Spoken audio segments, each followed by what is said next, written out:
네, 여러분들 안녕하세요. 시사타파의 심층분석 오늘 조금 늦었습니다. 심층분석 시작하도록 하겠습니다.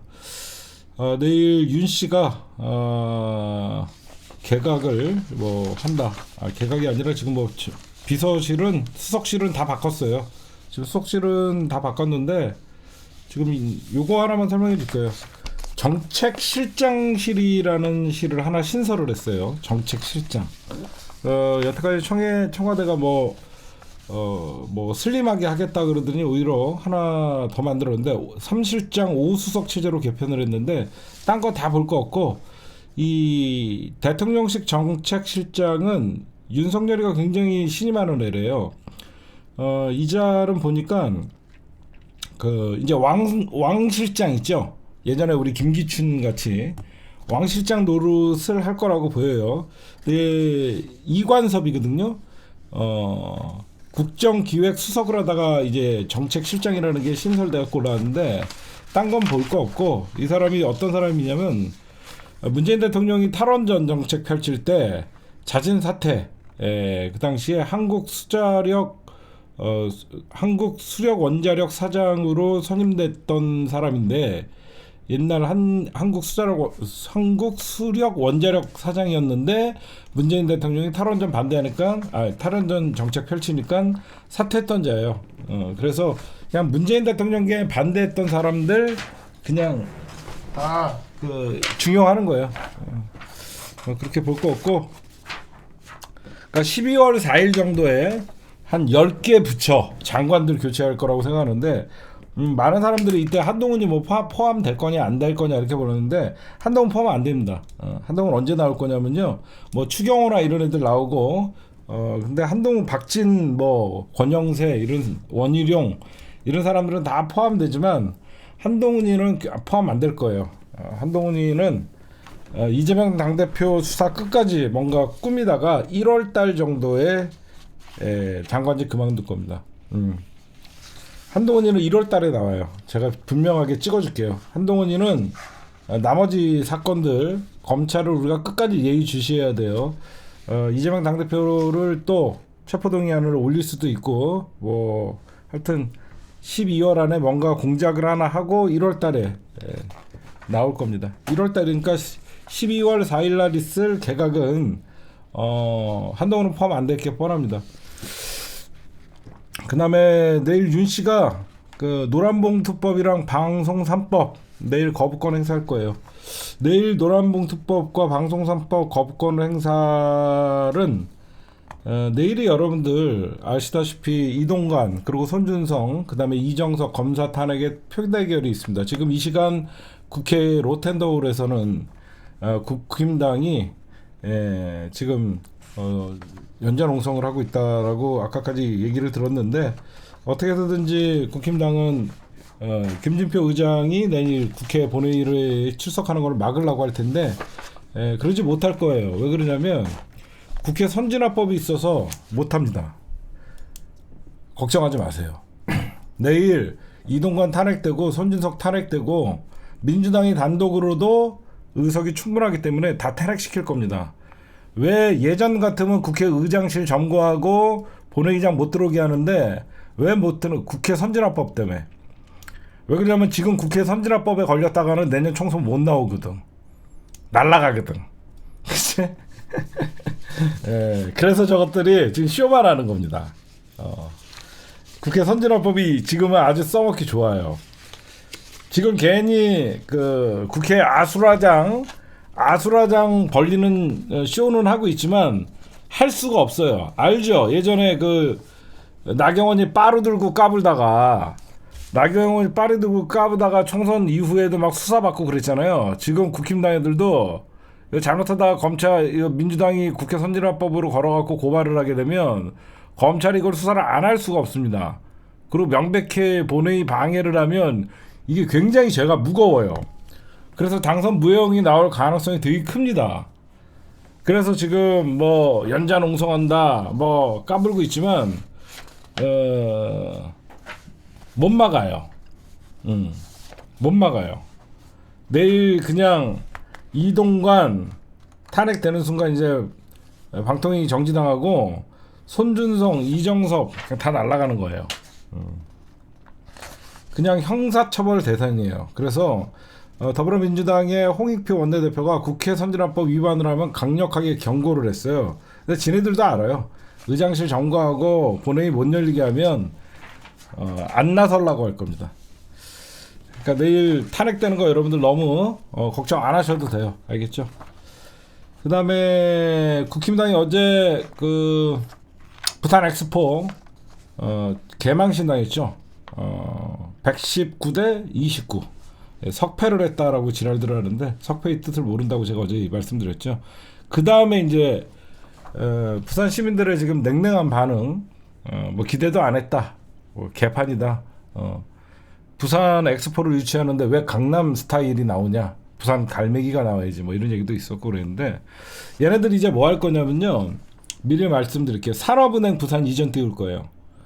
내일부터는 아마 산업은행 부산 이전 이거 갖고 계속 부산에 300만 표가 있거든요. 그렇죠? 부산에 300만 표가 있기 때문에 산업은행 부산 이전 계속 띄울 겁니다. 이게 윤석열의 대통령 공약이다라고 하면서 산업은행의 부산 이전 요거 띄울 겁니다. 그 다음에 인요한이가 오늘 뜬금없이 공관위원장 달라. 그렇죠? 저는 이거 제가 늘 말씀드렸지만 제가 요즘 가만히 이렇게 보니까 인요한이랑 김기현이랑 쇼하는 거예요. 인요한이랑 김기현이랑 무슨 갈등 이런 거 없습니다. 가만 보니까 김기현이도 윤석열이가 갖다 박아내고 인요한이도 윤석열이가 갖다 박아냈는데, 인요한이의 몫이 이거예요. 계속 뉴스에 이슈를 끌어가는 거예요. 마치 인요한이는 혁신을 요구하고 김기현이는 혁신을 거부하는 것 같은 이미지에, 그러다가 갑자기 구세주같이 한동훈이가 나타나는 겁니다. 해결사. 제가 보니까 말 같지도 않은 요구, 이건 말이 안 되거든요. 당 대표인 김기현이 있는데 공관위원장을 요구를 한다? 말이 좀 안 되더라고요. 보니까 한 달 동안 그냥 인요한이가 이것저것 하면서 뉴스의 중심에 많이 섰어요. 그렇잖아요. 김기현이나 인요한이는 윤석열에게 은혜를 입고 있는 자들이기 때문에 이건 말이 안 되는 짓거리를 해요. 그래 봤더니 인요한이가 혁신을 요구했다. 싫어! 이렇게 하고, 난 내 잡고 나갈 거야! 이렇게 하면서 쇼하는 거예요. 그러면 인요한이도, 그러니까 국힘당의 혁신이도 김기현이를 제거 못했는데 이때 짠 하고 나타나는 거죠. 한동훈이가 백마를 탁탁탁탁탁탁 타고 와서 나 물러나라 김기현이, 그러면 이거죠. 그쵸? 쇼하는 겁니다.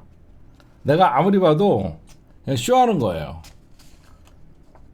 뭐 국민의힘에 이렇게 복잡한 당내 교통 정리를 한동훈이가 나타나오니까 단반에 해결됐다.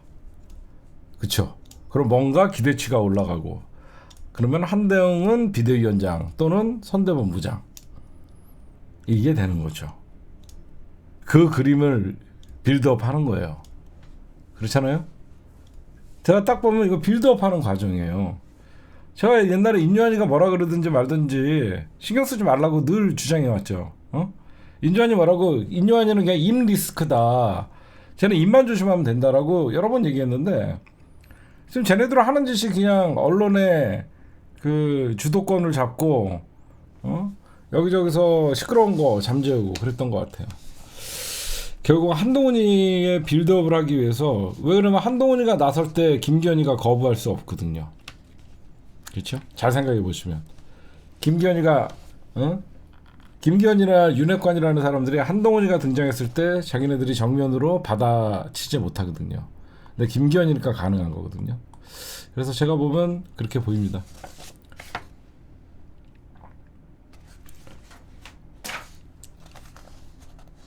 그러면서 은근히 이런 얘기를 하잖아요. 자기가 공관위원장 자리 달라 그러면서 한동훈한테는 비대위원장으로 오셔라. 말도, 아니 김기현이 당대표인데 김기현 당대표한테 건의하는 것도 아니고 자기가 공관위원장 달라 그러면서 한동훈은 비대위원장으로 오셔라. 빨갛지도 않지 쇼하는 거죠. 그래놓고 여러분들 생각해보세요. 인요한이가 들어와서 한 게 있어요? 하나도 없죠. 장재원이 어떤 윤핵관 중에서 백의종구 내라라고 하니까 험지 나가라고 했더니 버스 90대 몰고 와갖고 새 과시하고, 김기현이 내 자꾸 나갑니다 하고 하면서 울산 내려가 버리고, 권선동은 대꾸도 안 하고. 웃기잖아요 여러분들. 그냥 다 쇼하는 거예요. 얘네들은요 선거 때만 되면요, 우리가 늘 국힘당을 조심해야 되는 게 쇼의 달인들이에요. 쇼의 달인. 그렇죠? 쇼의 달인들이에요. 한마디로 극장 정치하는 애들이에요. 이게 못된 정치를 어디서 배운 거냐면, 예전에 일본의 고이즈미가 이걸 잘했어요. 그 고이즈미가 보여주기식 극장 정치, 그거를 따라했던 게 아베 신조예요. 그래서 제가 일본의 힘이라고 늘 얘기하는 거예요. 이렇게 국민들에게 보여주기식 정치, 극장 정치라고 하잖아요. 이게 옛날에 일본 놈들 중에 고이즈미, 그 다음에 아베 신조, 이런 애들이 잘해서 이놈들이 이거 따라하는 거예요. 여러분들 윤석열 정부 들어와갖고 시끄러운 거 다 인요한이가 어떻게 보면 물타기 하면서 잘 막았잖아요. 행정 전상만 먹통, 그쵸? 세계 최고의 디지털 정부라고 하더니 그냥 먹통. 안보 위기라고 하면서 국가정보원 원장 공석, 그쵸? 신임 합참의장은 북 미사일 도발 때 휴대폰으로 주식 투자했던 놈. 박빙승부라고 했던 부산 엑스포 유치전은 29대 119. 근데 나는 생각보다 많이 나왔더라고요. 이런 것만 봐도요. 그리고 세계 잼버리 개판. 저는 여러분들 부산 엑스포 119대 29 어떤 거 봤어요? 좀 얘기를 좀 딴 쪽으로 좀 흘러나가면, 저는 부산 엑스포의 119대 29 다 나오는 거 보면서 미국의 힘이 많이 빠졌구나. 예전 같은, 그러니까 윤석열은 낡은 사고를 가지고 미국과 일본과 바지가랑이만 잡고 있으면 미국이 알아서 우리나라 엑스포 유치시켜주고, 그러니까 미국이 예전같이 제국주의의 영향력에서 그러니까 월등하게 어떤 미국이 완톱을 달리지 못하는구나. 그러니까 어떻게 보면 미국 우리 찍었겠죠. 일본 우리 찍었겠죠. 주요 몇 개국이나 우리를 찍었지. 전 세계는 이제 미국의 영향력에서 많이 벗어나 있고, 실질적으로 다 국익을 위해서 실리적인 외교를 펼치고 있구나. 저는 그런 생각을 했어요. 예전 같으면 미국의 원조를, 이게 왜 그러면 여러분들 미국의 영향력이 점점 줄어드느냐면요, 그런 얘기를 좀 할게요. 냉전 시대 때, 여러분들 미소 냉전 시대 때는 어떤 일이 있었냐?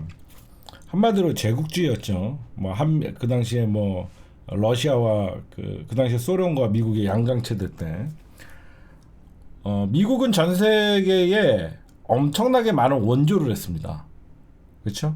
공산화를 막기 위한다고 해서 뻔히 손해가 될 거 알지만 미국은 엄청난 달러를 해외에다가 막 뿌리고 그랬어요. 그러면서 이제 사실 미국의 영향력이 더 커진 거죠. 러시아도요, 자기보다 잘 사는 동구권 국가에다가 막 무기를 지원하고 물자를 지원해주고 막 그랬어요. 이게 제국주의의 어떤 그만큼 자기네들이 여유가 있었어요. 그만큼 여유가 있었어요, 그 당시에는. 근데 요즘 미국의 대통령들이나 미국 국무성의 발언을 보면요, 저는 미국의 초조함이 느껴져요.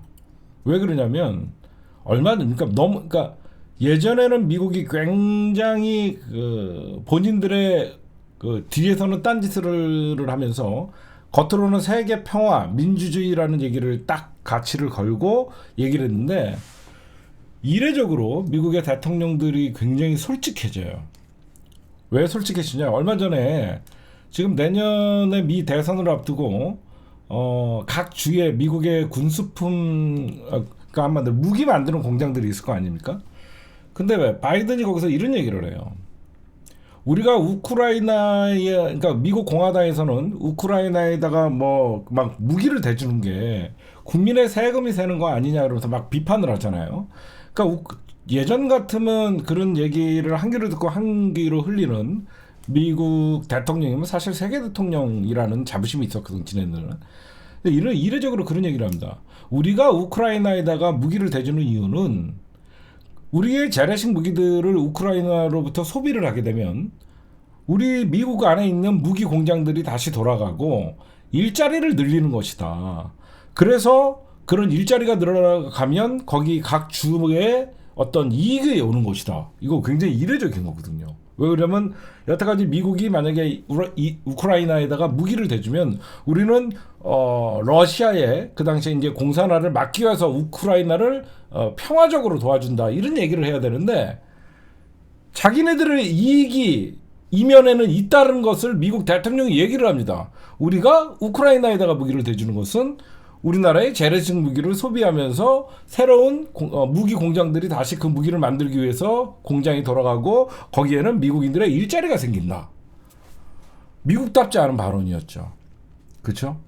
미국답지 않은 발언들이 여기저기서 막 쏟아져 나옵니다. 그럼 왜 그러냐면 미국에게 예전에는 중국이 어느 날 지금 자기네 턱 밑까지 쫓아와갖고 미국이 물론 중국이 미국의 경제력이나 중국이 미국의 어떤 군사력 또는 기술력 한참 못 미치죠. 근데 중국의 그 소비 시장뿐만 아니라 중화권에 있는 아시아 국가, 그 아시아를 넘어서 중동, 아프리카까지 중국의 영향력이 굉장히 포괄적으로 퍼지다 보니까 미국이 이제 중국을 어떤 경제력이나 군사력에서는 압도할 수 있지만 그렇다고 그 미국이 중국을 따르는 나라 모두를 뭐 폭격을 하거나 다시 뭐 자기 미국 친미 정부를 세울 수는 없잖아요. 그렇죠? 그러다 보니까 제가 보면 이 최근에 가자지구에서도 미국답지 않은 발언들이 바이든한테 많이 나와요. 바이든이 이스라엘을 방문했을 때 이런 얘기를 하죠. 가자지구에서 민간인들이 많이 죽는다. 많이 희생당하고 있다. 이거는 어떻게 보면 예전 미국 같으면 미국은 평화주의자 그리고 민주주의자라는 겉을 포장을 잘해야 되는데 전쟁을 먼저 일으킨 그러니까 팔레스타인의 책임이다. 그렇죠? 팔레스타인 하마스의 책임이다라고 하면서 그만큼 전쟁은 이렇게 혹독한 대가를 치르는 것이다. 이런 얘기를 합니다. 그러면서 의외로 미국이 그러면 미국은 점점 솔직하게 된다는 거예요. 그렇죠? 예전에는 미국이 얼마든지 겉으로는 천사의 얼굴을 가지고 있으면서도 뒤에서는 악마짓을 얼마든지 할 수 있었는데 미국이 그만큼 절박해지는 것이고 거짓말을 하면서도 세계 평화라고 외칠 수 있는 그런 미국이었는데 사실상 이게 언제부터 이런 기조가 좀 바뀌었냐면 트럼프 때부터예요. 트럼프가 대통령이 되면서 트럼프가 대통령 됐던 이유 중에 가장 중요한 거는 솔직함이에요. 솔직함. 여태까지 미국은 전 세계의 경찰 노릇을 하고 막 그런 Greatest America라고 United States of America 아니라 Greatest America였거든요. 위대한 미국이었어요.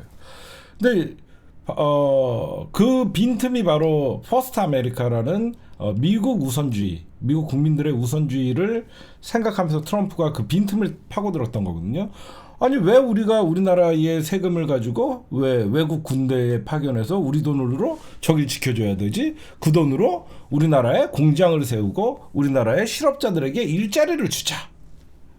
이렇게 솔직하게 발언을 하면서 미국 국민들의 니즈, 그렇죠? 미국의 유권자들에게 맞아.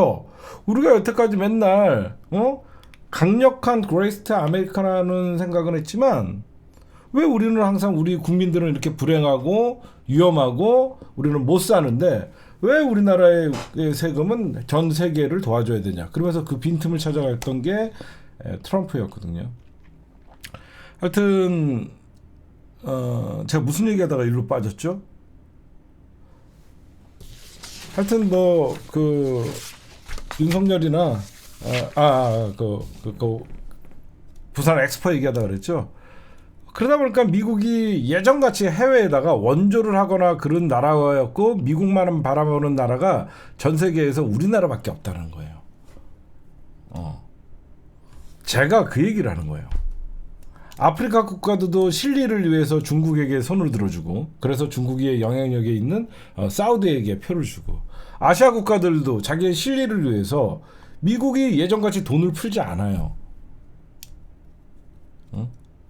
하여튼 이런 일들이 있기 때문에 미국 전 세계가 이제 실리주의로 가는 거죠. 그래서 이런 현상이 벌어지는 것이고, 그 다음에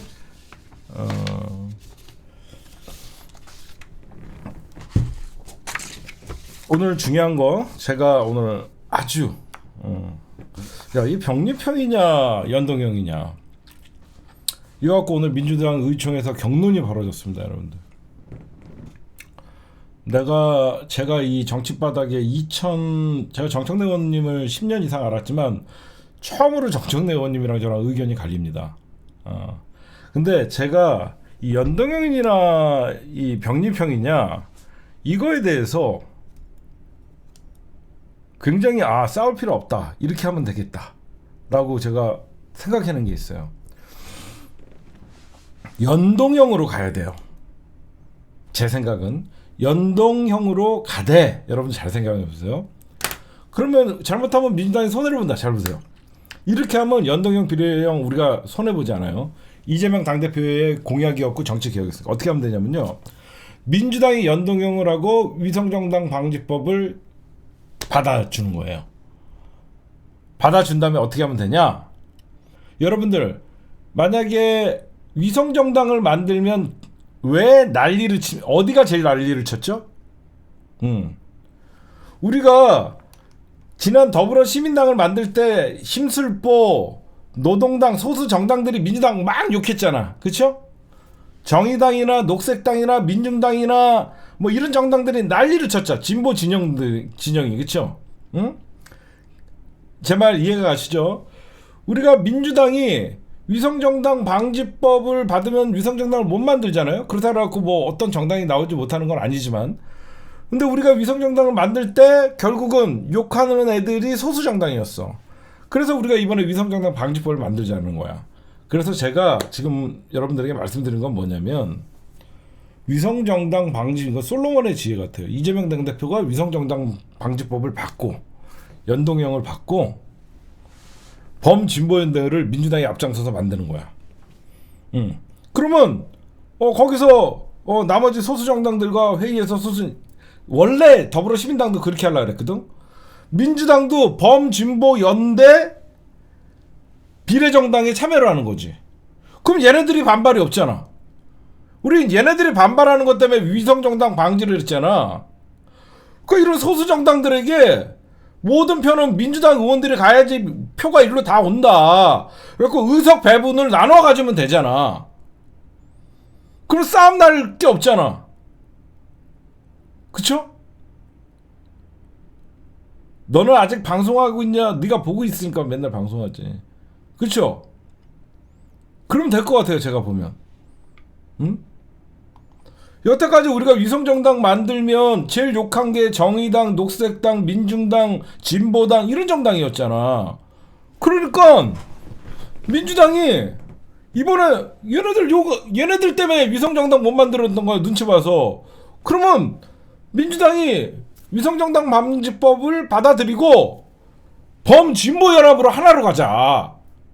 그리고 민주당이 그러면 번호가 좀 앞에 봐야 되더라. 그러면 우상호나 내년에 불출마 선언한 의원들 몇 명 있잖아. 박비웅신 뭐 이런 애들 가갖고 의석 이쪽에서 범진보연합 만들어갖고 뭐 각자 대표들이라갖고 앞번호 받으면 되잖아. 그쵸? 일당 뺏기잖아요. 이런 사람들은 정치를 알고 얘기하는 거야? 일당 뺏기잖아요. 국회의장 어렵다. 이상한 소리라. 그쵸? 범진보연합. 그래갖고 거기서 당선된 사람 중에서 민주당 오고 싶으면 민주당 오고, 진보당 가고 싶으면 진보당 가고, 뭐 정의당 가고 싶으면 정의당 가고, 기본소득당 가고 싶으면 기본소득당 가고, 알아서 찢어지는 거지. 그러면 이재명 당대표가 욕먹을 일도 없고. 그쵸? 우리 김학현 대표님 어서 오세요. 이재명 당대표가 욕먹을 일이 없잖아. 얼마나 좋아요. 싸울 일도 없고. 그쵸? 그렇잖아. 이쪽에서 그래서 근데 병립형은 안 돼. 병립형 가는 순간 민주당 죽어. 근데 병립형으로 가자고 주장하는 사람들의 논리가 좀 빈약해. 병립형으로 갈 경우에 민주당이 병립형으로 가야지 우리가 의석을, 그러면 국힘당도 안정적으로 100석을 얻거든요. 근데 연동형으로 갈 경우에는 민주당이 뭐 앉아서 10석 20석을 손해본다. 손해 안 보면 되잖아. 그럼 이게 여러분들, 정치는 그렇게 하는 거 아니에요. 민주당이 혼자 180석 갖고 있는 것보다요, 민주당이 160석 갖고 있고 범진보연합이 40석 갖고 있는 게 나은 거예요. 저는 그렇게 생각해요. 그게 이재명이 대통령 될 수 있는 길이에요. 응? 선거 이기려고 하는 거잖아. 응. 선거 이기려고 하는 거잖아. 여러분들이 잘 몰라서 그런데, 민주당은 지역구에서 160석 이상의 승리를 했어요. 지난 2020년에도 163석을 얻었어요. 민주당이 2020년 선거도 163석을 얻었어요.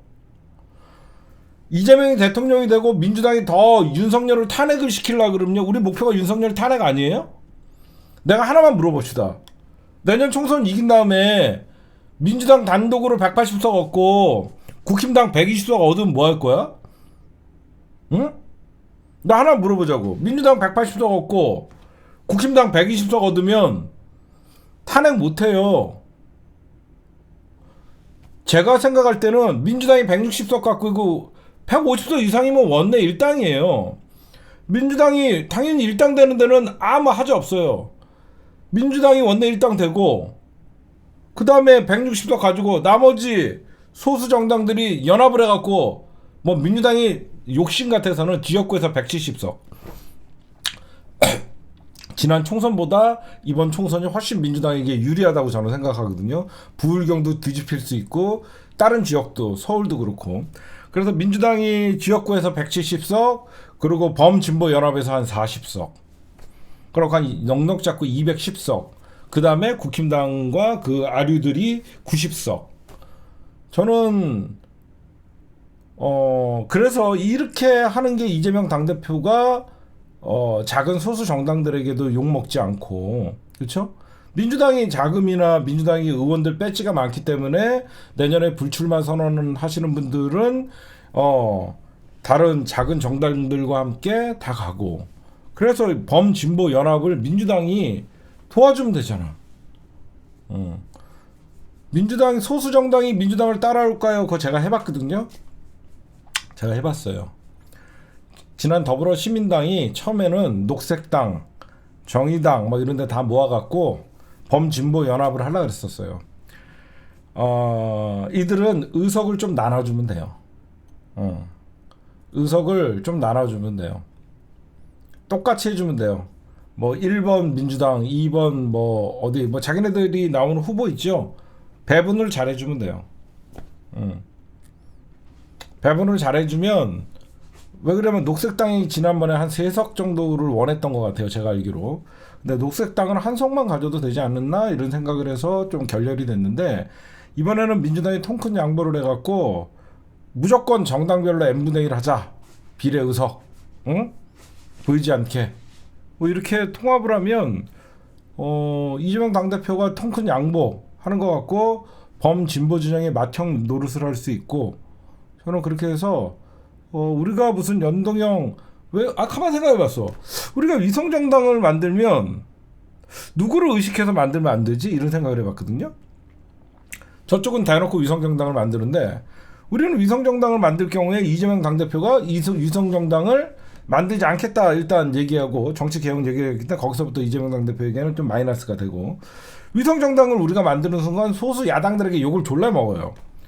근데 위성정당 방지법을 만들고 모든 소수, 뭐 기본소득당, 그 다음에 뭐 민중당, 진보당, 3인당, 뭐 정의당, 뭐 할 것 없이 다 모아갖고 민주당에 불출마하는 사람들이랑 다 모여갖고 그 정당을 만들면 이걸 위성정당이라고 할 수가 없잖아.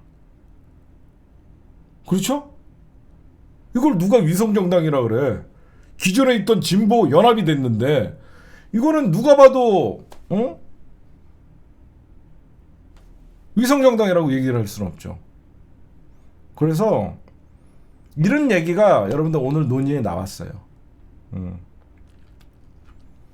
이런 얘기가 이번에 논의가 나왔어요. 민주당 안에서.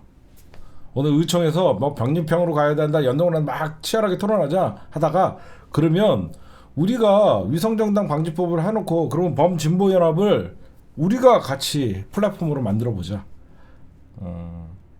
여러분들이 아마 요거 보시면 가능할 것 같아요. 그래서 위성정당 방지법은 민주당이 받아내면 굉장히 이재명 당대표가 정치적 명분도 쓰고 범야권에서도 욕을 안 먹고, 그리고 아까도 얘기했지만 민주당 180석 그리고 범진보연합 40석 이렇게 나와야지 윤석열 탄핵할 수 있고, 그게 더 바람직한 길이에요. 민주당 180석 국힘당 120석 병립형으로 해갖고 만약에 이렇게 되면요, 공공의 적이 민주당이 돼요. 여러분들 지난 지역구에서 민주당이 163석 얻었어요. 자꾸 여러분들이 너무 불안해하지 마시고, 선거는 분위기예요. 지난 총선보다 윤석열 저 인간 같지도 않다라고 하면서 지지율 20%대 나오는 애, 이런 선거 못 이기면 되겠습니까? 그리고 이렇게 범진보 연합을 하면 뭐가 좋냐면, 격전지에서는 이제 야권이 똘똘 뭉쳐갖고 후보 단일화를 할 수가 있어요. 그렇죠? 이렇게 하면 격전지에서는 야권이 똘똘 뭉쳐갖고 후보 단일화를 할 수 있어요. 범진보, 왜 비례도 범진보 연합을 하는데 지역구에서도 당연히 민주당이 통큰 양보를 했으니까 지역구에서도 민주당이 막 100표라도 뺏기면 안 되잖아. 저는 그래서 병립형이냐 연동형이냐, 이거 내가 처음에 고민하는 게, 사람들이 그거 있잖아. 우리가 위성정당 만들자, 근데 만들지 말자 2탄이 뭐 이것 때문에 우리가 좀 헛갈렸는데, 우리가 위성정당을 만들면 왜 만들면 안 되지? 아, 야당들이 뭐라고 하는구나. 근데 국힘당은 원래 그런 인간들이니까 야당 그 소수 정당에서 국힘당은 욕 안 하고 민주당한테 욕하는구나, 그렇게 생각했어. 그러면 야당들한테 욕을 안 먹으면서 민주당이 할 수 있는 방법은 범진보연합을 민주당이 나가갖고 연합하면 되잖아.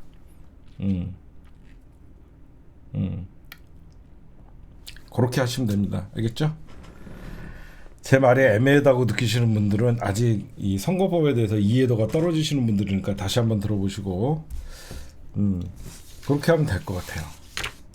당 이름은 민주당, 비례정당 이름은 민주당. 그렇잖아? 본투표는 더불어민주당, 비례정당은 민주당. 민주당 남아있잖아 지금.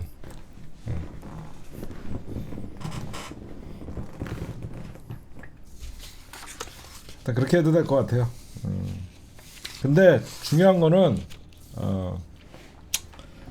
아니, 범진보연합 이런 것들이 범민주진보연합 이게 되겠죠. 범민주진보연합 뭐 이렇게 비례대, 아마 그런 길로 갈 수 있을 것 같아요. 근데 결국은 병립형은 이 정치 진짜 요 근시안적인 시각이에요. 저는 처음으로 정청래 의원님과 제 뜻이 10여 년 만에 안 맞는 거고, 근데 하여튼 병립형은 절대 안 돼요. 국힘당 돕는 길입니다. 그 다음에 오늘 이거 할게요. 중요한 거 여러분들. 지금 김건희 명품백, 그쵸? 김건희 명품백 취재가 지금 3일 월화수, 오늘 목요일이었나요? 지금 거의 3일 4일 나오고 있죠. 뭐 이상하죠? 그쵸? 뭐 이상한 거 없어요? 응? 뭐 이상한 거 없어요? 예전 같으면 저 수구 세력들의 프로 고발러들이 서울의 소리를 고발하거나, 그 고발하자마자 검찰이 움직여서 서울의 소리를 압수수색을 한다거나, 국민의힘이 고발한다 그러면서 난리를 쳐야 되는데, 아무것도 안 합니다. 그렇죠? 뭔가 이상해요. 그러면 제가 일단 서울의 소리가 잘한 게 있어요, 여러분들. 응? 제가 서울의 소리가 잘한 게 있어요. 뭘 잘했냐? 서울의 소리가 이 방송을 내면서 본인들의 범죄 사실을 다 얘기하면서 사실상 자기네들이 얼마든지 걸면 걸릴 수 있다는 걸 먼저 까고 다 얘기했어. 만약에 이걸 몰카라고 얘기 안 하고 잠입 취재, 예를 들어서 서울의 소리가 이런 걸 겁내고 잠입 취재라고 하고 그냥 어떤 영상을 보여주고 김건희를 우리가 그 취재했다 이렇게 하면 나중에 저거 몰카 아니야? 그렇게 하면서 얘를 되치기를 할 수 있는데 처음부터 서울의 소리가 몰카다. 나 서울의 소리가 그러니까 처음부터 그러니까 서울의 소리는 처벌을 각오하고 다 밝혀버린 거야. 응? 그렇잖아. 다른 언론사 같으면 저희가 몇 개월 동안 잠입 취재를 해서 저희가 영상을 확보했습니다. 뭐 이런 식으로 얘기해야 되는데 서울의 소리는 사실 처벌을 각오를 한 것 같아. 그래서 자기네들이 함정 취재라고 대놓고 얘기를 해. 그치? 원래 이게 검찰이나 경찰 수사 단계에서 몰카를 사용했고 이명수 기자가 직접 자기 돈으로 그거를 명품을 구입해서 뭐 최재형 목사에게 전달했다 라고 하면 만약에 서울의 소리가 이런 뭐 최재형 목사가 산 것 같이 했다 그러면 이 모든 게 경찰 조사에서 밝혀지면 서울의 소리가 함정 취재를 했다라고 하면 서울의 소리가 당하는데 그쵸? 이게 만약에 서울의 소리가 숨기고 최재형 목사가 제보를 했다 이런 식으로 보도를 했으면 나중에 서울의 소리가 당하는데 처음부터 이명수 기자의 돈으로 최재형 목사가 몰카를 찍어서 김건희를 했다. 그래서 우리는 함정 취재를 했다. 먼저 까버리니까 경찰에 고발해봐야 뻔히 내용이 다 나왔잖아. 그러니까 먼저 어떻게 보면 셀프 조서를 쓴 거야. 방송 내용을 자세히 보면 우리가 취재 윤리에 어긋날 수도 있지만 우리는 함정 취재를 했고 몰래카메라를 썼고 이명수 기자 돈으로 최재형 목사에게 전달을 했다. 아니 생각을 해봐. 이거 원래 경찰 수사에서 고발당하면 경찰 수사에서 밝혀져야 되는데 먼저 다 얘기했어. 그래서 여태까지 막 윤석열이가 가짜뉴스 뭐 처벌해야 된다 난리를 쳤는데 국힘당이 고발을 안 해. 이게 뭐냐면 여러분 잘 보세요. 만약에 이게 고발당하면 어떻게 될까요? 이게 고발당하면 함정 취재니 아니니 이거는 이미 밝혔으니까 고발할 거 없고 결국은 김건희가 몰카 속에 명품 백 받았냐 안 받았냐가 수사가 돼야 돼. 나머지는 다 이미 실토했잖아. 몰카로 찍었고 자기네들이 함정 취재를 했다. 이거는 우리가 뭐 고발당하면 우리가 뭐 예를 들어서 통신보호 비밀법이나 여러 가지 법에 걸리면 우리가 감당하겠다. 그쵸? 뭐 명예훼손이나 초상권 침해 몰카니까 초상권 뭐 통신비밀보호법 그다음에 명예훼손 우리가 그렇게 했겠다. 근데 이게 만약에 검찰 수사가 들어오면 이게 만약에 물론 피해자는 김건희가 되겠지만 명품백이 이게 진짜 영부인에게 전달됐냐 안 됐냐 이거를 밝혀야 되거든. 그러니까 이게 어떻게 되냐면 이게 검찰의 수사가 시작되고 경찰의 수사가 시작되는 순간 이 백 지금 어딨냐가 되는 거예요. 내년 총선을 앞두고 그래서 지금 대통령실이 입국 다물고 있는 거예요. 그 어떤 논평도 하지 않는 거예요. 이게 계속 이 사건이 여러분들 경찰 수사가 진행되고 김건희 씨의 백이 300만 원 이명수 기자가 준 백이 지금 어디 있더래. 딴 사람들은 백 받은 건 또 어디 있더라. 이게 계속 언론에 계속 나올 수밖에 없는 거예요. 그쵸? 그러니까 원래대로 하면 벌써 검찰이 서울의 소리 압수수색하고 이명수 기자 집 압수수색하고 장인수 기자 집 압수수색하고 난리가 나야 됩니다. 최재형 목사 집 압수수색하고 교회 압수수색하고 뭐 날라야 되는데 이거를 검찰이 수사하기 시작하는 순간 김건희 명품 수수 했냐 안 했냐가 되는 거예요. 그렇죠? 결국은 김건희 명품 수수 했냐 안 했냐 그 백은 어딨냐 이게 계속 여러분들 눈덩이처럼 불어나는 거예요. 그래서 내가 내일 이명수랑 장인수를 고발하려고. 내가 그래서 이명수랑 장인수랑 서울의 소리를 내일 고발하려고. 왜 수사 안 해? 아무도 고발을 안 해. 우리 한매 뭐하냐 이런 거 고발 안 하고. 그래서 내가 내일 서울의 소리랑 이명수랑 장인수를 이게 경찰에다가 고발을 해야 되겠어. 그래서 이거를 수사 하나 안 하나. 이게 대박이잖아. 어차피 저것들이 맘만 먹으면 먼저 고발해갖고 다 계획 짠 다음에 수사할 수 있어.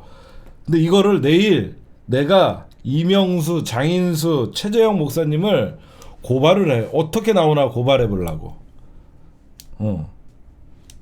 딴 게 아니라 통신보호 비밀법으로. 원래 얘네들 전문이 고발사주거든. 수사 안 할걸? 그럼 우리가 할 수 있잖아. 너네 왜 수사 안 하냐?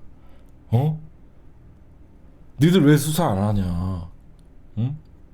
빨리 수사해라. 미안해 명수야. 미안해 인수야. 총선을 위해서는 니네가 희생해야 될 것 같아. 내가 너희들을 내일 서울경찰청에 부득이하게 고발을 해야 되겠다. 아니 이상하잖아요 여러분들. 그렇죠? 얘네들은 고발을 안 하잖아. 옛날 같았으면 여러분들 벌써 압수수색하고 난리 났어요. 그냥 조용히 내년 총선에, 왜 그러면 김건희 특검이 다가오고 있거든. 김건희 특검 여론이 27일인데 얘네들이 그것 때문에 그런 것 같아. 김건희 특검이 24일 날 본회의에 상정되는데 계속 김건희 명품백 받았냐 안 받았냐, 이게 경찰 수사로 밝혀진다면 매일 김건 서울의 소리 압수수색, 장인수 기자 압수수색 뭐 이런 게 계속 나오면 사람들이 뭐라고 생각했어요? 서울의 소리를 기억하겠습니까? 일반 정치 무관심층들은 김건희 명품백만 기억하는 겁니다. 그렇죠? 일반 사람들은 김건희 명품백만 기억하는 거예요. 국민들 머릿속에는 김건희 명품백 받았다만 남는 거예요. 당연히 함정수사 고발할 수 있어요. 쟤네들이 몰카 다 함정수사, 얼마든지 명예훼손, 초상권 침해, 몰래카메라로 촬영했으니까 통신보호 비밀법 안 하잖아. 안 하잖아. 이상하다. 내가 하겠다. 미안하다 명수야.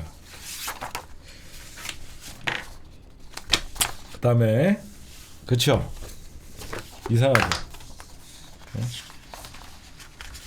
우리가 해야 됩니다. 나는 북한의 지령을 안 받았기 때문에 대한민국의 민주주의를 위해서 이명수와 장인수를 고발하려고 합니다. 그 다음에 저거 할게요. 본색 드러내는 이낙연의 이재명 대표 사퇴 요구, 그 꼼수.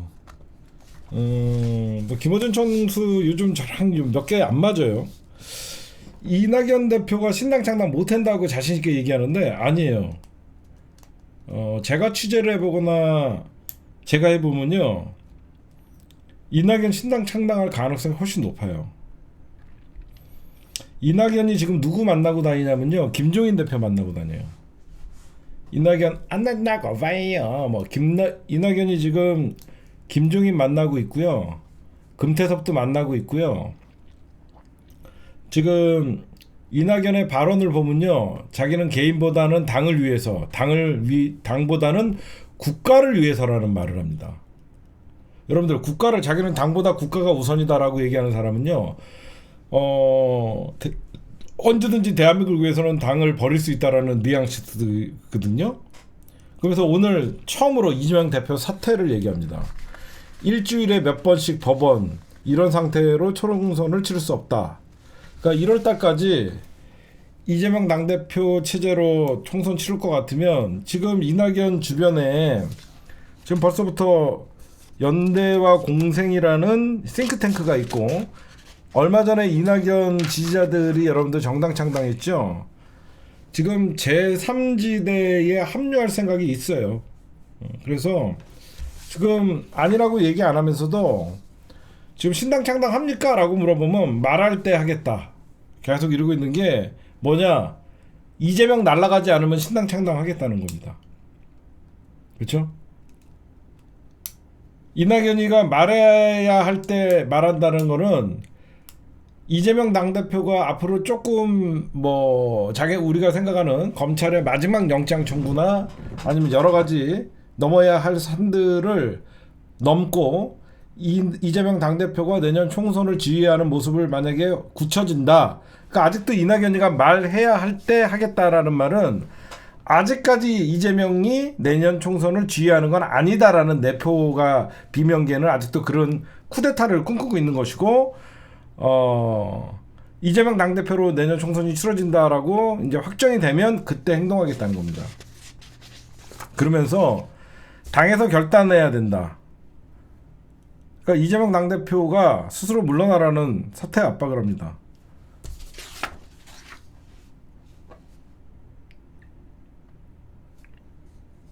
그래놓고 점점 민주당의 위기의식을 불어넣어요. 윤석열의 과반 의석 확보를 저지해야 된다. 개풀 뜯어먹는 소리예요. 근데 과거 같으면 여러분들 이낙연이 뭐 탈당한다, 신당 창당한다 그러면 우리가 막 화들짝 놀라고 어떻게 내년 총선 앞두고 저 개새끼들 막 욕하고 그럴 텐데 나가던가 말든가 그렇지 않아요? 나가던가 말든가. 요즘은 우리 지지자들이 거의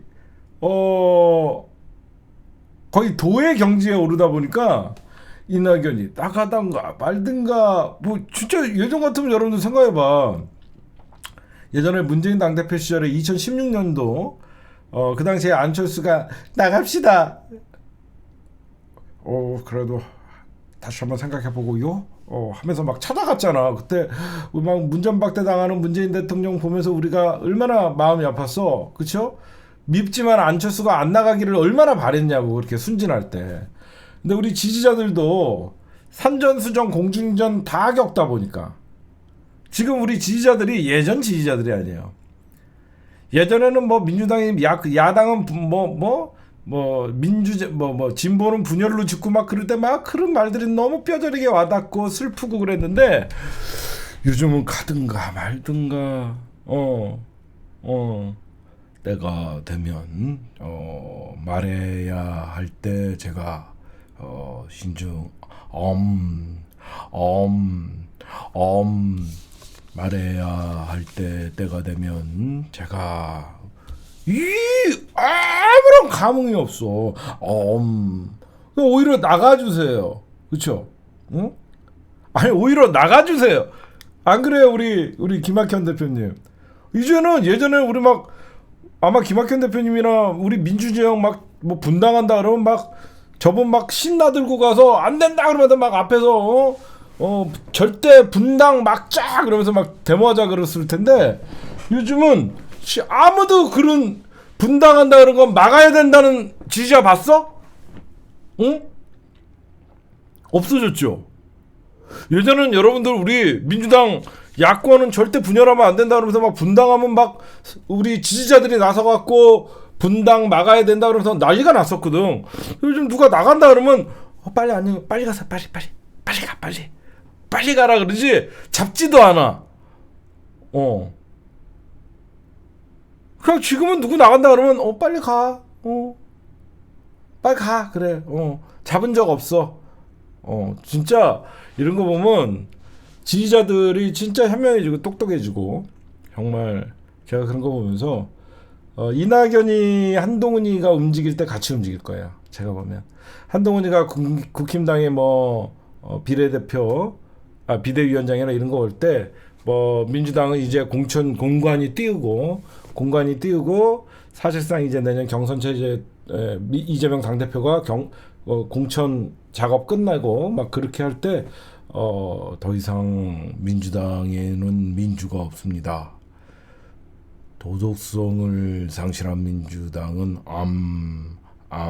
이러다가 갈 거예요.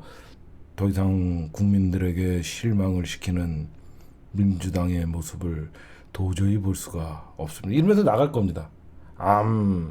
그래서 근데 중요한 거는 이낙연이가 여러분들 개파가 그렇게 많지가 않아요. 왜 그러냐면 이낙연은 친문도 아니거든. 예전 같으면 여러분들 왜 친낙이라 그러겠어요? 원래는 친문 정치인들이라고 하면서 전해철이나 이런 의원들을 친낙이라고 해요? 안 그러죠. 친문이라 그러죠. 이낙연이가 여러분들 생각보다 힘이 하나도 없어요. 이낙연이는 친노도 아니고요. 친문도 아니고요. 친명도 아니고요. 지 혼자 친낙이래요. 그래서 친낙의 그 개파가 몇 명이냐면요. 윤영찬, 신경민, 우영찬, 좌경민. 얘네 셋이에요. 우영찬, 좌경민. 얘네 셋이에요. 거의 활동. 친낙. 우영찬, 좌경민. 서류는 사실 민평년의 맏형이라서 또 민평년에서 함부로 그렇게 서류는 그렇게 행동 안 해요. 서류는 개파 있잖아. 민평년. 서류는 그래도 민평년이라는 개파가 있거든. 얘 생각보다 조촐해요. 그래서 김어준 총수 입장에서는 이낙연 창당 못해요. 이렇게 한 거는 이낙연이 개파가 없다는 뜻이에요. 근데 내년 과연 공천에서 많은 친문 정치인들이 비명계가 공천 탈락했을 때 아마 이분들은 나가면 죽는다는 걸 알아서 안 나갈 수도 있는데 하여튼 이낙연은 어떻게 해서든지 친문 정치인들 꼬셔갖고 밖으로 나가서 왜 민주당에 남아있는 이상 민주당 지지자들이 이낙연은 거의 윤석열급으로 싫어하잖아요. 그렇지 않아요? 이낙연은 절대 민주당에서 대선 후보가 될 수 없습니다. 그건 스스로가 알아요. 그래서 나갈 타이밍만 잡는 거예요. 그래서 제3지대에 관심이 많은 거예요. 이해가 가시죠? 민주당 지지자들은 이낙연을 거의 윤석열급으로 싫어하거든요. 그러다 보니까 이낙연도 알아요. 저를 지지하셨던 분들은 지난 대선에서 윤석열을 찍었죠. 그래서 제가 제3지대로 제 지지자들은 윤석열을 찍었게. 그게 말이나 되냐고. 그래서 하여튼 여러분들 제가 보면 이낙연은 나갑니다. 근데 우리가 예의주시해야 될 것은 과거 우리한테 응원을 많이 받던 친문 정치인들이 얼마나 거기에 따라갈 것이냐, 동요할 것이냐. 저는 그렇게 많지 않다고 봐요. 근데 이낙연은 나갈 나이도 많기 때문에 이낙연은 나갈 게 확실합니다. 예. 제가 보면 이낙연은 나가요. 어떻게 해서든지. 우리가 갈 때 우리는 무조건 잘 가라. 멀리 안 나가겠다. 그런 말씀을 해주시면 됩니다. 네, 제가 알고 있는 서울의 봄 배경은 1979년 12월 12일입니다. 결국 이 12월 12일이 D-Day가 된 이유가 있어요.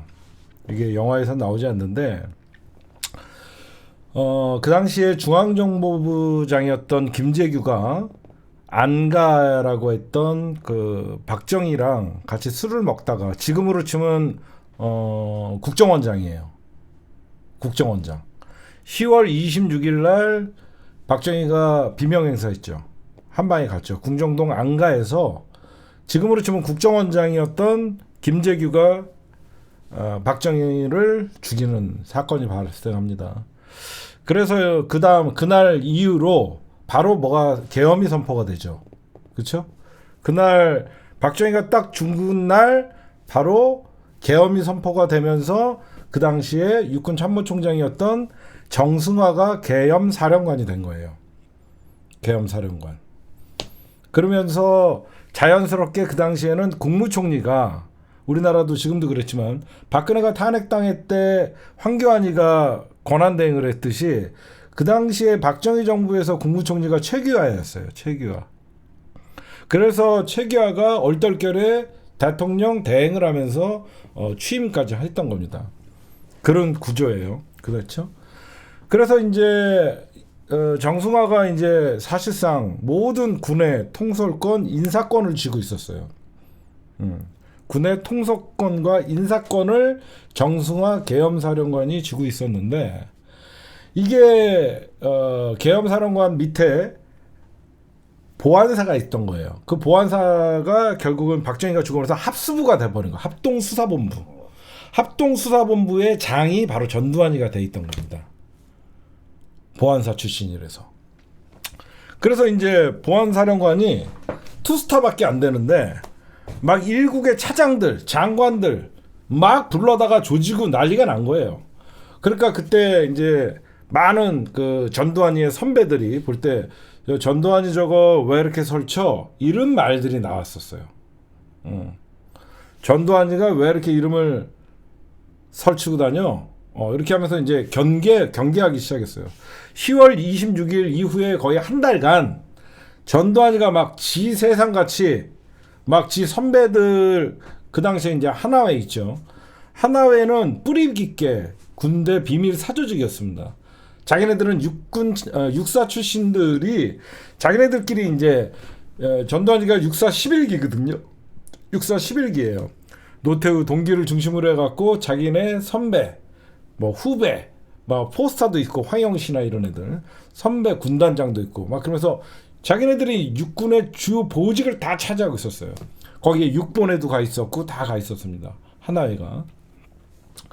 그래갖고 이제 정승화가 이렇게 보니까 전두환이가 굉장히 위험한 거예요. 그래서 전두환이를 어디로 보직을 발령을 내려고 딱 D-Day가 바로 그게 12월 달 중에 전두환이를 동해경비사령관으로 보내려고 그래요. 동해안으로. 동해 경비나 맡아라고 하면서 한직이었던 전두환이가 하도 보안사령관 하면서 아래 위 없이 망나니 짓을 하니까 그 당시에 정승화 계엄사령관이 인사권자였습니다. 그래서 동해 쪽으로 인사발령을 딱 내려고 하니까 이 소식이 벌써 전두환이 귀에 들어간 거죠. 그래서 전두환이가 연희동에, 제가 서울의 봄의 배경을 얘기해 주는 거예요. 서울의 봄에 보면 이제 연희동 집에 전두환이가 지 선배들이랑 지 후배들을 다 모아요. 거기에는 뭐 자기보다 계급이 낮은 육군 대령들, 왜 그러면 사단장의 참모들은 대령급들이거든요. 그래서 이제 대령급들이 막 모이고 거기에 자기 선배들 뭐 3스타, 4스타 막 다 모인 거죠. 그때 뭐 여러분들 알고는 허트리오 있잖아요. 허삼수, 허화평, 뭐 허문도 이런 사람들도 있고 이학봉 뭐 그런 사람들도 다 대령 출신이었죠. 그때 이제 전두환이가 뭔가 이상하다라는 여기서 얘기들이 많이 나와서 그때 수도경비사령관을 장태환을 임명합니다. 장태환은 육사 출신이 아니었던 거예요. 정승화 그 당시에 계엄사령관이 전두환이의 하나회의 존재를 알고 있었고 뭔가 쟤네들이 이상한 일을 꾸민다라고 생각하셔서 해서 장태환 수도경비사령관을, 이 사람은 갑종 출신이에요. 갑종 출신, 육사 출신이 아니라 갑종 출신이라서 이 사람을 수도경비사령관에 딱 임명한 지 얼마 안 됐었어요. 그래갖고 이제 그날 이제 전두환이가 자기를 정승화가 자기를 체포하려고 한다. 자기를 한직으로 지금 발령을 하려고 한다 하면서 12월 12일을 D-Day로 잡은 거예요. 그래서 D-Day는 이제 쿠데타가 시작한 거죠. 12.12 쿠데타가. 전두환이의 보안사 출신들과 하나회 이 쿠데타 세력들은 한쪽은 정승화를 체포하기 위해서 가는 거였고 전두환이는 최규하에게 재가를 받기 위해서 갔던 거예요. 그 사건의 배경이. 무슨 말이, 그러니까 투트랙을 한 거예요. 한쪽은 정승화를 체포하러 가고 한쪽은 최규하를 압박해서, 전두환이는 최규하를 압박해서 재가를 받으려고. 왜 그러냐, 투스타가 육군 별 2개짜리가 계엄사령관 육군 포스타를 잡는 일은 말이 안 되는 거예요. 그래서 이거는 대통령의 재가가 있어야 되는데 그 당시에 최규하를 찾아갔는데 전두환이가 한다는 소리가 뭐 지금 수사를 해봤더니 정승화 계엄사령관도 박정희 전 대통령의 암살에 관련이 있다. 그래서 체포해야 된다라고 하니까 최규하가 이건 아니지 않냐. 왜 그러냐면 그 위에는 국방부 장관도 있고 그렇잖아요. 국방부 장관도 있고 그 위에 얼마나 근데 투스타가 갑자기 자기한테 직보를 하는 게 이상한 거죠. 그래서 최규하가 못한다 그러면서 계속 시간을 끌은 거죠. 그렇죠? 그래갖고 이제 속이 타는 거죠. 그래서 그 시간에는 이제 계엄사령관 공관실에서 이제 전투가 벌어진 거죠. 근데 대부분이 이제 많이 회유가 돼갖고 다 피신을 해버리고 유일하게 남았던 게 김호량 중령이었던 거예요. 김호량 중령. 이 김호량 중령 탄창에는 총이 소총, 권총에는 딱 8발의 총알밖에 없었던 거죠. 그래갖고 그 끝까지 정승화 총장을 지키려다가 현장에서 사살당합니다. 근데 그 김호랑 중령을 죽였던 사람이 절친이야. 김호랑 중령을 쏜 사람이 김호랑 중령과 가장 친했던 그 사람이 정혜인인가? 그 사람이 쏩니다. 부부끼리도 친하고 그랬는데. 그래서 이날 결국은 전두환이가 이제 피가 마르는 거죠. 응? 박종규. 박종규가 쏘았나? 박종규가 쏘았어요. 박종규가 김호랑 중령과 절친이었는데 박종규가 쏩니다. 근데 그 공간을 끝까지 지켰던 게 김호랑 중령이었고 이제 장태환 소장에게 이제 모든 그 당시에 전두환에 맞섰던 사람들은 장태환 수도경비사령관 이 장태환 소령이 이 새끼들 그 음성도 남아 있어요. 여러분들 음성 어디 찾아보면 그 당시에 이 새끼들 나는 죽을 각오가 돼 있어. 이 새끼들을 다음은 탱크로 밀어버릴 거야. 그 장태환 소장의 목소리가 나와요. 그 육성 녹취가 있어요. 장태환 소장이 왜 그러면 이렇게 강하게 얘기했냐면 수도경비사령관 즉 내 관할 지역에서 이 사건이 터진 거예요. 무슨 말씀인지 아시겠어요? 내 관할 지역에서 수도경비니까 청와대 공간 주변은 수도경비사령관의 몫이었어요. 수도경비사령관의 몫이었기 때문에 아니 저는 영화를 본 게 아니라 영화의 리뷰나 그것뿐만 아니라 제가 알고 있는 거. 그래서 이 장태환이가 가만두지 않겠다라고 하면서 실질적으로 그 당시에 연병장의 수도경비사령관의 어떤 다 소집을 시켜요. 그래갖고 징겨가려고 딱 하는데 여기저기서 이제 로비가 들어오는 거야. 로비가. 형님 그러시면 안 됩니다. 막 그러면서 친인척 할 것 인맥 학벌 다 이용해갖고 형님 참으셔야 됩니다. 여기저기서 장태환은 그래도 저거 전두환이 새끼 저거 죽여버린다고 하는데 여기저기서 막 이제 전화가 나는 거야. 근데 이 당시에 전두환이가 이 쿠데타를 성공하기 가장 쉬웠던 게 뭐냐면 지금같이 휴대폰이 있는 사회가 아니었어요.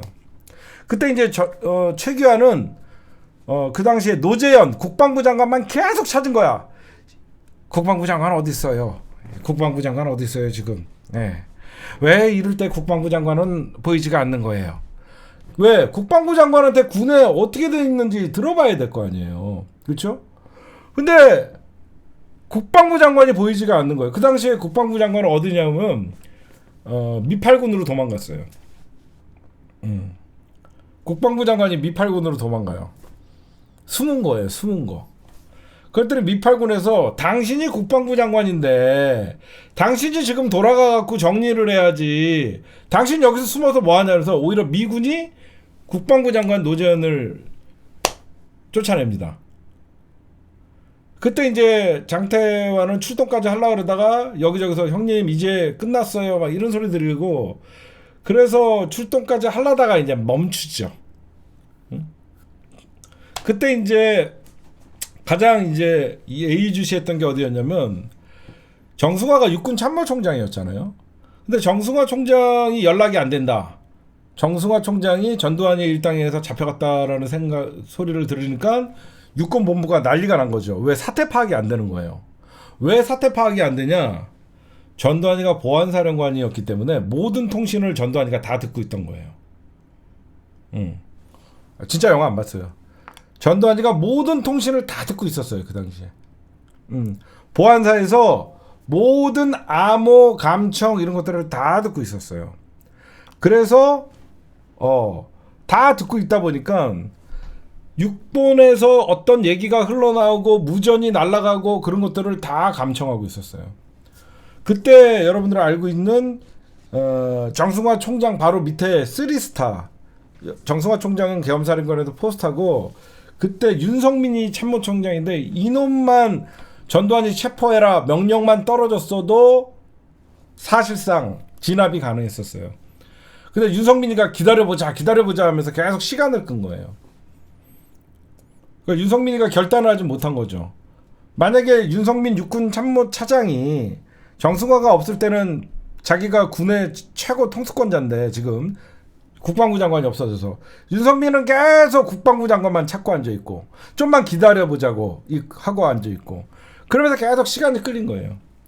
그러고 있다가 이제 결국은 전두환이나가 이제 정승화 계엄사령관을 체포하기 직전에 이제 여기저기서 그 당시에 장태환, 정병주, 그 당시에 특전사령관이 정병주였어요. 우리가 또 한 번 전두환 일당을 제압할 수 있었던 게 뭐냐면, 정병주 특전사령관이 1공수, 3공수가 가장 믿었던 그 누구냐, 그 박희도, 전두환 하나회인지 몰랐던 거예요. 박희도와 최서창에게 전화를 했더니 이 새끼들이 와 말을 안 듣는 겁니다. 특전사령관이 전화를 해갖고 당장 출동 명령을 했더니 박희도와 최서창이가 거부를 해요.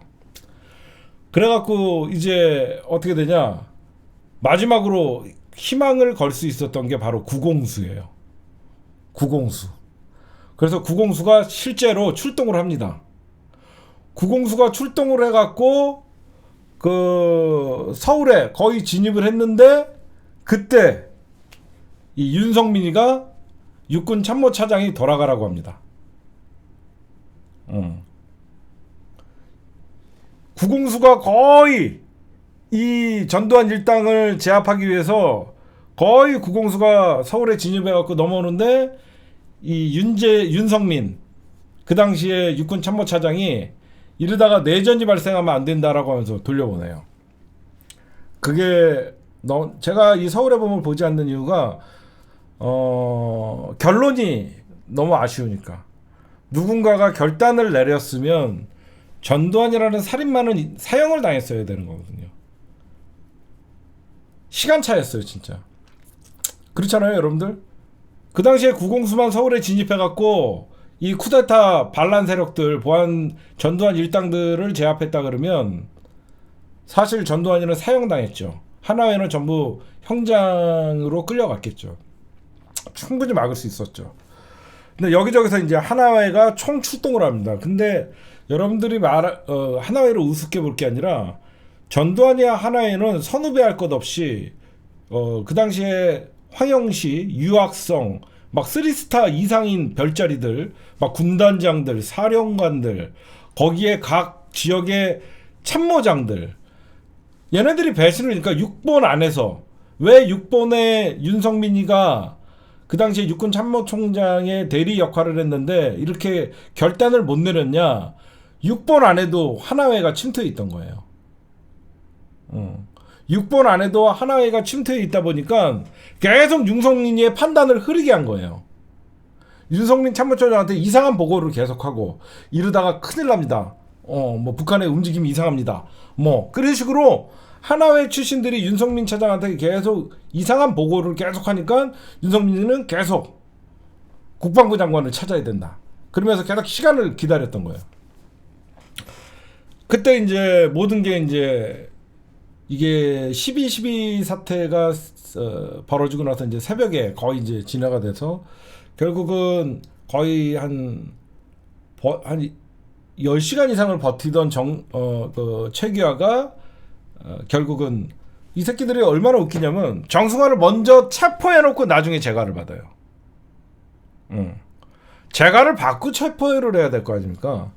이것들이 나중에 문제가 될 것 같으니까 정승화를 먼저 잡아놓고 재가를 안 받으면 안 될까? 결국은 재가를 받아내요. 그래서 결국은 이제 정승화 참모총장도 날아가고 이제 그 다음에 이제 하나회의 사우승이란 거죠.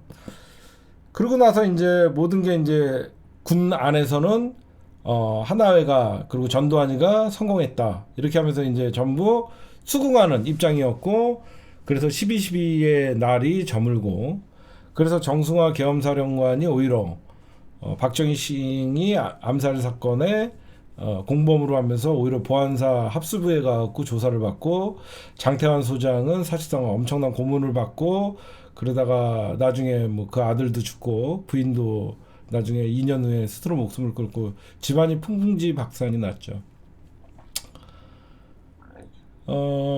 제가 서울의 봄을 보고 싶지 않은 게 그거예요. 결론이 뻔하니까. 그리고 여러분들이 나오지 않는 게 뭐가 있냐면요.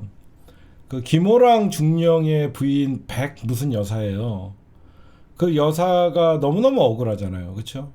끝까지 정승화 총장을 끝까지 지키려고 그렇게 공간에서 스스로 목숨 그 당시에 쿠데타 세력들과 싸웠잖아요. 그래갖고 1991년도에 전두환이가 여러분들 알다시피 그 당시에 막 재판 받아갖고 그 김영삼 정부였나요? 그때 뭐 사형 선고 받고 그랬잖아요. 김호랑 중령의 부인이 국가를 상대로 손해배상 청구를 합니다. 그 충격에 실명을 당했는데, 김호랑 중령의 부인이 그 국가를 상대로 손해배상 청구를 할 때 백영옥 여사님의 변호인이 노무현 대통령이에요. 사람들이 그걸 모르더라고. 백영옥 여사님이 국가를 상대로 손해배상 청구를 할 때 그때 변호를 맡았던 게 노무현 변호사예요. 그래갖고 그때 그 실명돼 있던 김호랑 중령의 부인 그 백여사님의 백영옥 여사님, 정승화가 아니라 정병주 특정사령관이라고 그랬잖아. 정승화 계엄사령관이라고 그랬고. 그래서 여러분들이 그 사건이 끝내려면 어떻게 됐는지는 제가 잘 모르겠어요. 그때 저는 7살이었죠. 저는 7살이었는데 우리 어머니 아버지가 하는 얘기들을 들었던 기억이 나요. 아직도 제가 어렸지만 맨날 어머니 품에 안겨갖고 우리 아버지의 말씀이 아직도 기억나는 게 전두환이가 드디어 쿠데타를 일으켰다. 저희 아버지가 어머니한테 하는 얘기가 아직도 기억에 남아요. 그러고 나서 이제 국보위가 설치가 되고, 여러분들. 그러고 나서 이제 국보위가 설치가 되고, 그때가 15대 국회인가요? 그때 지금이랑 똑같은 거예요. 전두환이가 쿠데타를 성공을 해서 그때 15대 국회인가? 군인들이 대거 국회에 들어오기 시작하는 겁니다. 11대요. 그때 이제 모든 국회의원 한 반이 군인들이에요, 군인들. 지금이랑 똑같은 거예요. 윤석열이가 검찰 쿠데타를 성공해갖고 대통령이 되니까 검찰들이 대거 국회에 진출하려고 하는 거랑 똑같은 겁니다. 그래서 우리가 검사 쿠데타라고 얘기했던 것들이에요. 예전에 군 출신들이 주요 요직을 차지하고 이제 국회에 들어오기 시작했던 겁니다.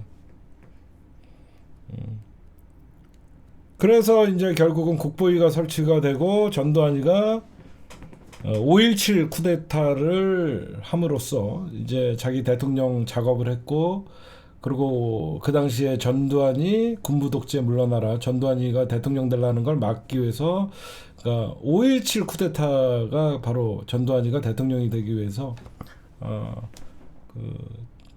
사실상 마무리 작업을 하고, 그때 이제 전남대를 중심으로 5월 18일 날 1980년 5월 18일 날 전남대 정문에서부터 전두환 물러가라, 독재 정권 타도한다. 거기서부터 이제 5.18이 시작된 거죠. 사실상 5.18 민중항쟁은 시작점이고요. 5.18 때 가장 희생자가 많이 났던 것은 5월 27일인가 전남 도청에서 특전사가 무력 진압했을 때 전남 도청을 끝까지 사수했던 그래서 5.18이라는 우리 민주항쟁은 전두환의 5.17 쿠데타 이후에 전국에서 벌어지는 학생들이 군사 독재를 막기 위한 그런 운동이었던 거예요. 그러니까 전두환이는 여러분들 쿠데타를 2번 한 거예요. 군사 쿠데타.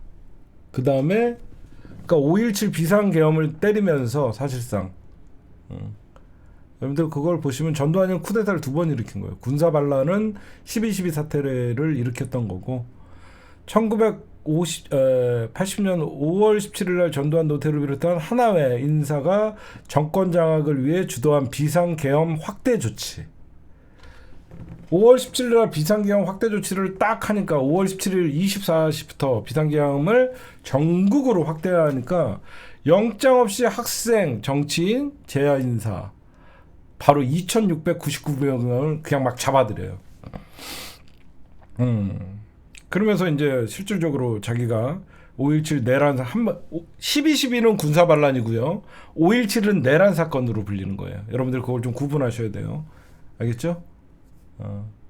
그러니까 여러분들이 5.17은 내란 쿠데타였고 내란 사건이고 12.12는 군사 반란이고 그렇게 여러분들이 아시면 될 것 같아요. 아픈 역사예요. 전국의 비상계엄을 확대하면서